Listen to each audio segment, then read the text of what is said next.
Hai teman-teman, kembali lagi dengan aku Angga. Di video kali ini kita akan belajar tentang rasio keuangan. Apa sih rasio keuangan itu? Rasio adalah suatu rumus untuk membandingkan suatu akun dengan akun lainnya untuk mendapatkan suatu nilai. Selain digunakan sebagai pengendalian keuangan dan perencanaan kerangka kerja, banyak sekali loh fungsi dari analisis rasio ini.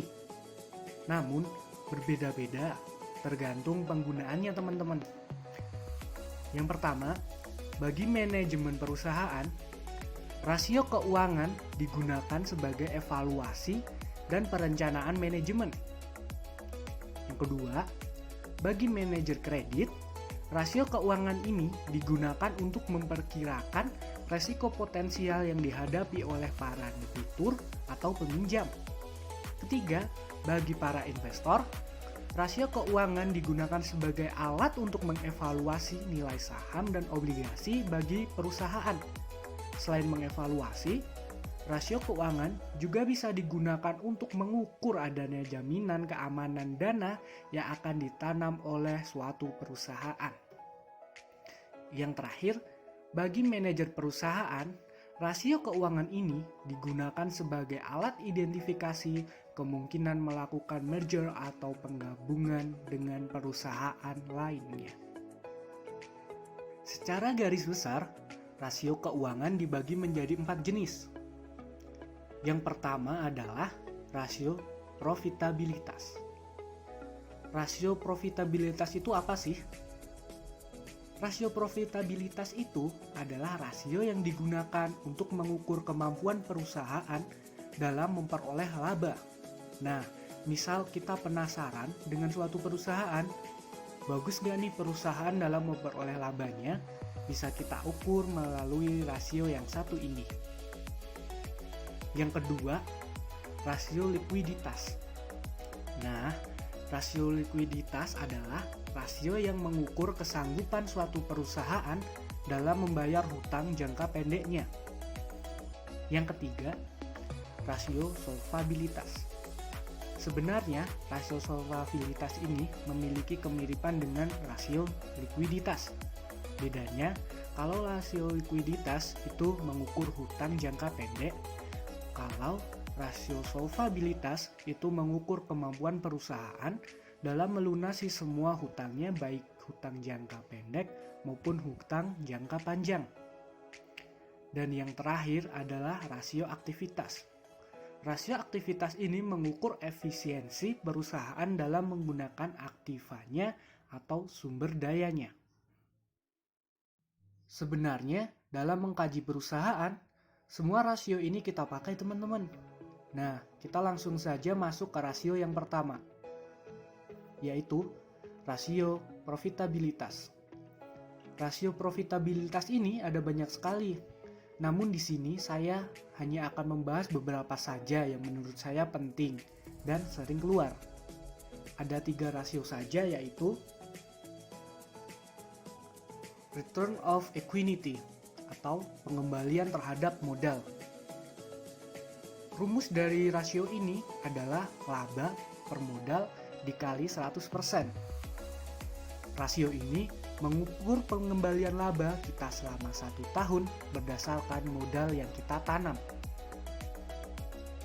Yang kedua, return of asset atau pengembalian terhadap aset.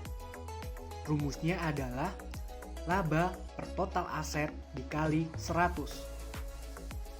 Yang terakhir adalah return of sales atau pengembalian terhadap penjualan.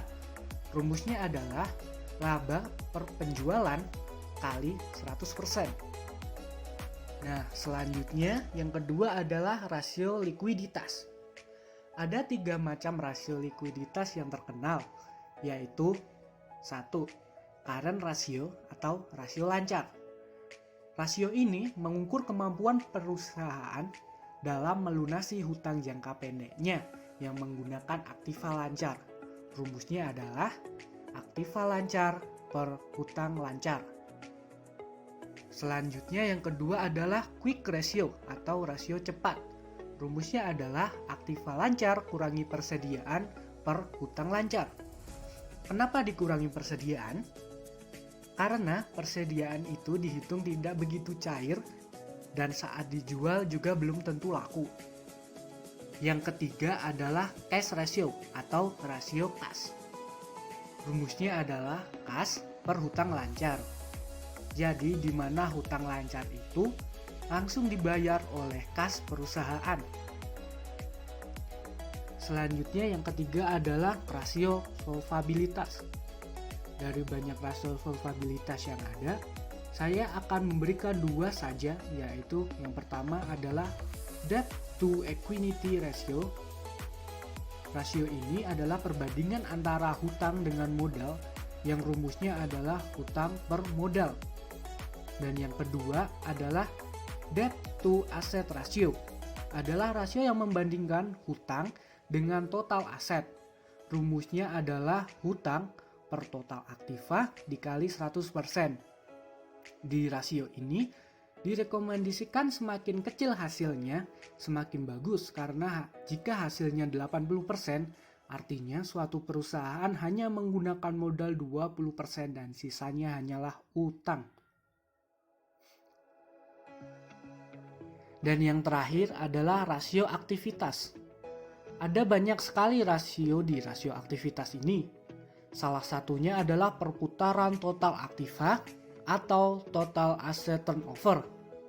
Rasio ini mengukur bagaimana perusahaan menghasilkan penjualan dengan menggunakan seluruh aktivanya. Rumusnya adalah penjualan per total aktiva. Rasio ini tergantung sektor usahanya. Kita bisa membandingkan rasio ini setiap tahun untuk mengetahui perkembangan perusahaan. Sebenarnya, membandingkan hasil setiap tahun juga rekomendasi untuk semua jenis rasio untuk mengetahui perkembangan keuangan di suatu perusahaan. Nah, saya sudah selesai memperkenalkan kalian tentang rasio keuangan. Jika ada salah kata, saya mohon maaf. Dan sampai jumpa di video-video selanjutnya. Bye-bye.